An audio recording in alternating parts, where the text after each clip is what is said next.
Parashuram theme ಪಾರ್ಕ್ನಲ್ಲಿ ನಡೆದ ಅಕ್ರಮ ಭ್ರಷ್ಟಾಚಾರ ತನಿಖೆಗೆ ಆಗ್ರಹಿಸಿ ನಡೆಯುತ್ತಿರುವ ಅನಿರ್ದಿಷ್ಟಾವಧಿ ಉಪವಾಸ ಸತ್ಯಾಗ್ರಹ 5ನೇ ದಿನಕ್ಕೆ ಕಾಲಿಟ್ಟಿದ್ದು, ಪ್ರತಿಭಟನಾಕಾರರು ಆರೋಗ್ಯದಲ್ಲಿ ಏರುಪೇರು ಕಂಡುಬಂದಿದೆ.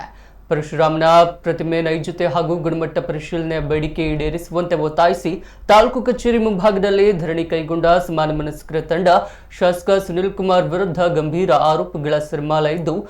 ಜಮೀನು ಮಂಜೂರಾತಿಯ ಮುನ್ನವೇ ತರಾತುರಿಯಲ್ಲಿ ಥೀಮ್ ಪಾರ್ಕ್ ನಿರ್ಮಾಣದ ಬಗ್ಗೆ ಅನುಮಾನ ವ್ಯಕ್ತವಾಗಿದ್ದು, ಪರಶುರಾಮ ಹೆಸರಿನಲ್ಲಿ ರಾಜ್ಯ ಸರ್ಕಾರದ ಬೊಕ್ಕಸಕ್ಕೆ ಕೋಟಿ ಲೆಕ್ಕದಲ್ಲಿ ಕನ್ನ ಹಾಕಲಾಗಿದೆ ಎಂಬ ಆರೋಪ ಕೇಳಿಬಂದಿದೆ. ಇದೀಗ ಸ್ಥಳಕ್ಕೆ ಜಿಲ್ಲಾಧಿಕಾರಿಗಳು ಬರುವಂತೆ ಪ್ರತಿಭಟನಾಕಾರರು ಪಟ್ಟು ಹಿಡಿದಿದ್ದಾರೆ.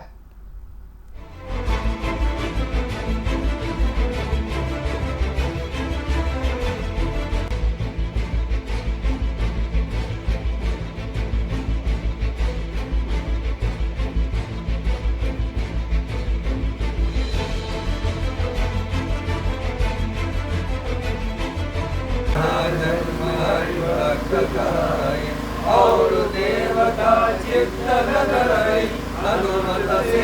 सर्व सुख करे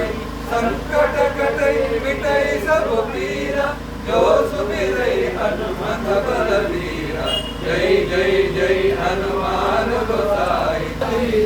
हो सिद्धि सबकी गौरीशा तुलसी